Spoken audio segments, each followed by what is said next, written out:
नमस्कार, बेगूसराय फ्रंटलाइन में आपका स्वागत है। इस वक्त हमारी मौजूदगी है जदयू के पूर्व प्रदेश महासचिव एवं अनुसरवन सैनिक कल्याण के जिला उपाध्यक्ष SM अकील अख्तर बड़ी ही बेबाकी से अपनी बात, समाज की बात, राजनीतिक बात को रखते हैं और राजनीति में पूरी दिलचस्पी के साथ राजनीति कर रहे हैं। मैं इनसे बातचीत करने जा रहा हूं। अकील जी, कल जनतांत्रिक गठबंधन का कार्यकर्ता सम्मेलन भगौली में हुआ, क्या इस कार्यक्रम को लेकर आप क्या कहेंगे? कैसा कार्यक्रम हुआ? कार्यक्रम को लेकर लोगों में क्या मैसेज है, इस पर थोड़ा बताइए। देखिए, सबसे पहले आपका बहुत बहुत शुक्रिया और आपकी टीम का कि आप वक्त निकाल के हमारे पास आए और ऐसे गंभीर विषय पर सवाल किया।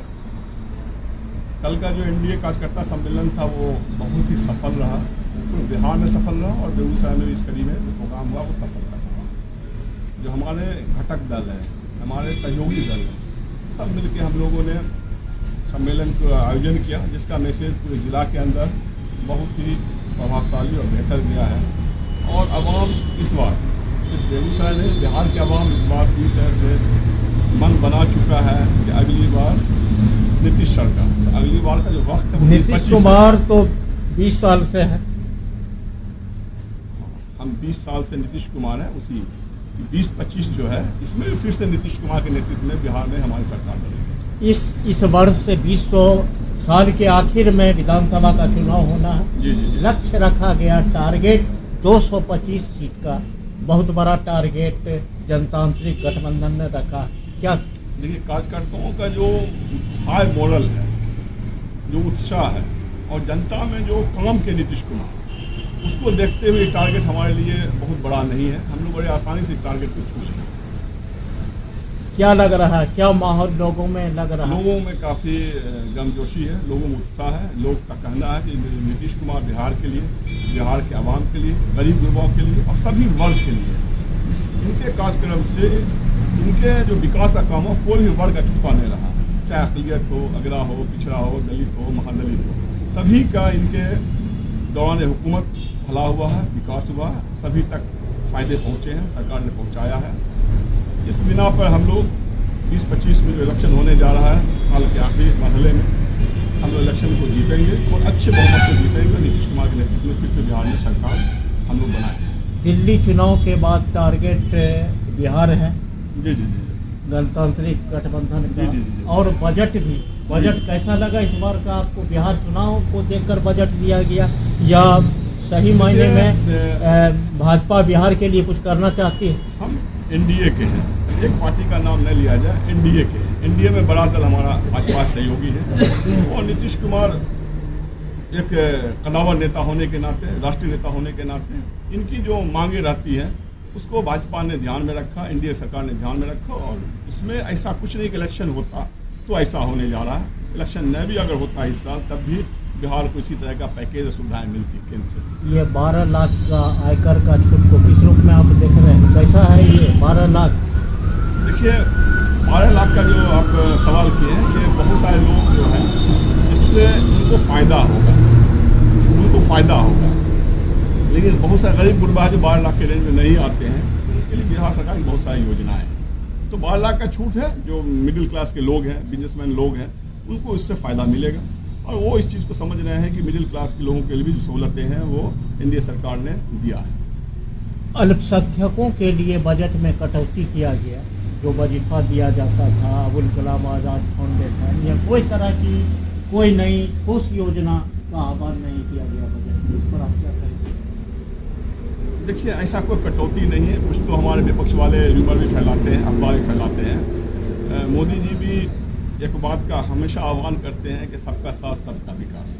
तो हम अल्पसंख्यकों को भी इस मामले में जो विपक्षी के द्वारा जो आरोप लगाया जाता है उस पर तवज्जो देने की जरूरत नहीं है। इस देश का भला होगा तो इस देश में बसने वाले तमाम लोगों का भला होगा, चाहे वो अल्पसंख्यक क्यों नहीं। तो जनतांत्रिक गठबंधन चुनाव में जुट गई है। जी। शुरू हो गई, शुरुआत हो गई है। क्या आप विधानसभा, आप जदयू के वरिष्ठ नेता हैं, अनुसरवन कमेटी के आप सैनिक कल्याण के उपाध्यक्ष भी हैं, सामाजिक कार्य भी कर रहे हैं, क्या आप चुनाव लड़ेंगे? देखिए, सवाल आपने किया, हम एयरफोर्स से आने के बाद लगभग 20 साल से हम जेडीयू से जुड़े हुए हैं कार्यकर्ता के शकल में, और हमारा नेता माननीय मुख्यमंत्री नीतीश कुमार है।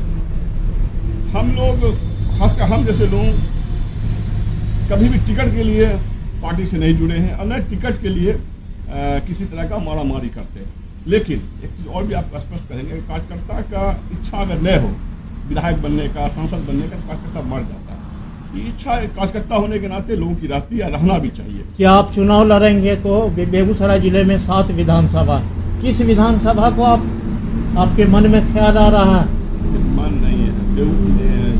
आप देखे होंगे कि जेडीयू ने मुसलमानों को टिकट दिया, मुसलमान बेगूसराय से 2-2 बार विधायक भी रहे और मंत्री भी रहे। तो बेगूसराय से हम लोगों का भी डिमांड है अकलियत होने के नाते कि एक सीट, कम से कम एक सीट अकलियत को दिया जाए, मुसलमानों को दिया जाए। वो सीट जो है वो 2 सीट बनता है, एक है साकुल कमाल का, दूसरा है तेघड़ा विधानसभा का, जहाँ अकलियत की आबादी अच्छी खासी है। दोनों विधानसभाओं में थोड़ा सा ही अंतर है, तेघड़ा में थोड़ा सा कम है और साकुल कमाल थोड़ा सा ज्यादा। अगर हमसे पूछते हैं और पार्टी हम पर छोड़ दे कि आपको कौन सा सीट चाहिए, तो हम भी कहेंगे हमको तेघड़ा दिया जाए। तेघड़ा का जो ज्योग्राफी है, तेघड़ा का जो भूगोल है, तेघड़ा का जो इतिहास, वो मेरे फेवर में। मैं सैनिक से भी हूँ और अकलियत से भी हूँ, तो मेरे पास 2 चीज प्लस होता है। पार्टी का जो है कार्यकर्ता वो भी हूँ, पार्टी से भी हूँ।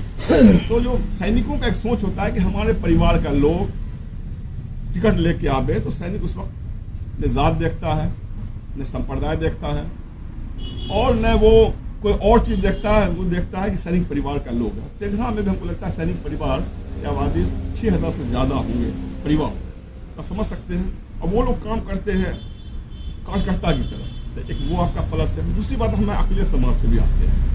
मेरे वालिद साहब भी मौलाना थे, मुफक्किर इस्लाम थे, काफ़ी खिदमत खल्क किए, काफ़ी अकलियतों में उनकी भी काफ़ी अच्छी पकड़ थी, और हम भी काफ़ी अकलियतों में भी पॉपुलर थे। अगर हमसे पूछा जाए तो उस एतबार से अकलियत भी हमें तो आपने तेघड़ा विधानसभा को चाह रहे हैं? तो तेघड़ा विधानसभा पार्टी का जो निर्णय हो, चाहे तेघड़ा हो चाहे साकुल कमाल हो, हम पहली बार ये भी एक्सपेक्ट किए कि पार्टी अगर टिकट नहीं भी देती तो पार्टी को फला सिपाही है, 20 साल से देती है तो लड़ाई। 20 साल से सीएम नीतीश कुमार बिहार में है, मुख्यमंत्री है। नीतीश कुमार बिहार के मुख्यमंत्री हैं।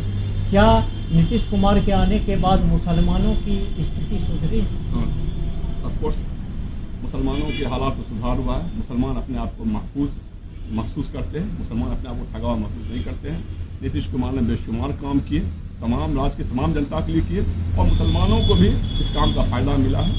कब्रिस्तान की घेराबंदी देखा जाए, बहुत सारे मामला हैं, बहुत सारे मामला। एजुकेशन सबसे बड़ी चीज की बात दीजिए, बहाली में देखिए, टीचर्स में देखिए, हर जगह मुसलमानों को जगह मिला है। मुसलमान के लिए इनके दिल में बड़ी मोहब्बत है, बड़ी। तो वोटर जो है, नेता तो जदयू में है मुसलमान, मगर वोटर कहाँ छुप गए? देखिए, मुसलमान इनको वोट देते हैं। ये एक सवाल कीजिए ना, उस रेशियो में, जिस रेशियो में वो कम के, उस रेशियो में वोट नहीं मिलता। मुसलमान जुड़े, हम लोग जुड़े 20 साल से काम कर रहे हैं पार्टी से। काम करने वाले को वोट नहीं मिलेगा तो क्या होगा? मुसलमान वोट देते हैं। मुसलमान के वोट का रेशियो जो होना चाहिए काम के एतबार से, वो कम है। इस बात को गौर किया जाए।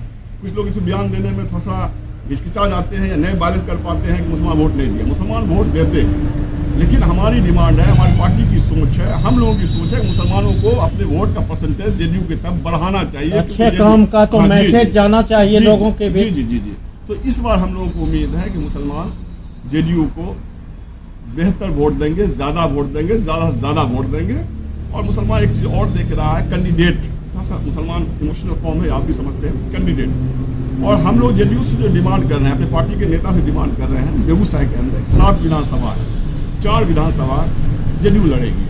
तो जेडीयू ऐसे लोगों को टिकट देने जा रही है जो बेदाग हो, जो हारा हुआ भी नहीं हो, और जो इलेक्शन जीत सकता हो, ऐसे लोगों को टिकट देने जा रही है। इसलिए कुछ भी हो सकता है, वो चीज संभव नहीं है। आप लोगों का डिमांड है 4 विधानसभा में चुनाव? 4 विधानसभा। अभी तो आपके एक ही सिंगल है, एक ही विधायक है जदयू के। और जमहूरियत की खूबसूरती है, अभी हमारा एक सीट है। जो हमारी हार भी हुई, उसका क्या मार्जिन था, क्या रीजन था, वो भी अच्छे से जानते हैं। उस हार से हम लोगों ने सबक लिया, बड़ी मजबूती से अपने आप को हम लोग पेश करने जा रहे हैं। हम लोगों का लक्ष्य है कि एनडीओ 7 सीट पर जीते और जेडीयू 4 सीट पर जीते। चुनाव तो होना है साल के आखिर में, अभी तो एक लंबा समय है। तैयारी हम लोग 5 साल करते हैं। हम लोग एग्जामिनेशन की तैयारी नहीं कि आखिरी वक्त में करते हैं। हमारे माननीय मुख्यमंत्री नीतीश कुमार, हमारे बड़े जो लीडर हैं जेडीयू के या एनडीए गठबंधन के, शुरू से वो इलेक्शन की तैयारी करते हैं। एग्जामिनेशन की तैयारी अच्छे बच्चों की तरह लोग हमेशा पढ़ता है। तो ये लोगों में चर्चा है जो अकील अख्तर भी चुनाव लड़ेंगे, ऐसी चर्चा है। ये चर्चा ऐसे है कि आपके दिलों में भी है जो मैं कार्यकर्ता हूँ, हमें मौका दिया जाए, मैं चुनाव लड़ूं और अपने क्षेत्र का खिदमत करूं। देखिए नमस्कार महोदय, हमने एक सवाल एक जवाब पहले भी आपको दिया, लेकिन फिर रिपीट कर रहा हूँ कि कोई भी कार्यकर्ता हो, किसी भी दल का कार्यकर्ता हो, अगर इसकी ये महत्वाकांक्षा मर जाए कि हमको विधायक नहीं बनना, हमको सांसद नहीं बनना, हमको एमएलसी नहीं बनना, हमको कुछ नहीं बनना, तो वो कार्यकर्ता मजबूती से अपने पार्टी के लिए, अपने नेता के लिए काम नहीं कर सकते। इच्छा रहना चाहिए। अगर इच्छा अकील अख्तर भी रख लेता है कभी इस मुद्दे पर जदयू के शीर्ष नेता से मुलाकात बातचीत आपसे हुई? देखिए जदयू के नेताओं से बात होती है कि बड़ी गंभीर विषय है। इलेक्शन का टिकट का देना और इलेक्शन में टिकट का निर्धारण करना इस बड़ा सेंसिटिव पार्टी का विषय होता है, और इसका जो फैसला होता है वो इस तरह से नहीं होता है कि हम बयान दे दें कि हमको टिकट चाहिए, अगला बयान दें हमको टिकट, ऐसे नहीं होता है। पार्टी के बड़े लीडर्स को सब चीज़ की खबर होती है, उनके पास फीडबैक होता है, वो देखते हैं कि हमारा कौन कैंडिडेट इलेक्शन जीत सकता है और विजय बन सकता है, पार्टी को मजबूती दे सकता है। पार्टी के पास रिपोर्ट जा रहा है और पार्टी इस बार डिसीजन लेने में कोई पता ही नहीं करने जा रही है। डिसीजन जो पार्टी का होगा बहुत ही अहम डिसीजन होगा, जिसमें आप लोगों को भी जान के अच्छा लगेगा कि जेडीयू ने जितने टिकट दिए अपने लोगों को उम्मीदवार बनाया, बेहतरीन उम्मीदवार है जो कभी हार नहीं सकता है। जदयू में एक चीज मैंने देखा है जो बहुत मंथन के बाद टिकट देते हैं। जी। इस बार भी एमपी के चुनाव में 12 सीट जदयू ने, लोकसभा में 12 सीट जीता। क्या ये टारगेट 235 का जो है ये बहुत बड़ा लक्ष्य है? टारगेट बड़ा लक्ष्य नहीं है, आप लोग बड़ा इसको बना रहे हैं। हम लोगों ने जो काम किया है, जो माहौल है बिहार के अंदर, ये लक्ष्य हमारे लिए बहुत आसानी से हम लोग इस लक्ष्य को पाल लेंगे। वो ऐसा मतलब बड़ी चीज़ नहीं है, टफ टास्क नहीं है जिसको हम लोग हासिल नहीं कर सकते। हम लोग हासिल करेंगे। इसके लिए हमारे जो पार्टी के बड़े नेता हैं, बड़े सोच विचार के टिकट का बंटवारा करेंगे, बड़े सोच विचार के वो क्षेत्र का बंटवारा करेंगे, किस क्षेत्र से किसको लड़ाना है। इसलिए आप बेफिक्र भी रहिए और मैं आपको आश्वस्त देता हूं कि जिन लोगों को टिकट मिलेगा वो सब बेहतरीन लोग होंगे, बेगूसराय से भी और पूरे बिहार से भी। अभी हमसे बात कर रहे थे जदयू के पूर्व महासचिव मोहम्मद अकील अख्तर, जो अनुश्रवण कमेटी सैनिक कल्याण के उपाध्यक्ष, जिला उपाध्यक्ष भी हैं, साथ में जदयू के जनरल सेक्रेटरी अरुण कुमार गांधी जी भी हैं। इन्होंने खुलकर कहा अगर पार्टी टिकट देती है, समझती है, तो मैं विधानसभा का चुनाव लड़ूंगा। इनका फेवरेट विधानसभा है तेघरा विधानसभा, और आप जानते हैं जो साहेबपुर कमाल विधानसभा से अल्पसंख्यक को दिया गया, 2 बार चुनाव भी जीते, मंत्री भी रहे। इन्होंने बेबाकी से कल की कार्यकर्ता सम्मेलन हुआ, इस पर बात कही। देखते रहिए बेगूसराय फ्रंटलाइन। मिलते हैं अगली वीडियो में। धन्यवाद।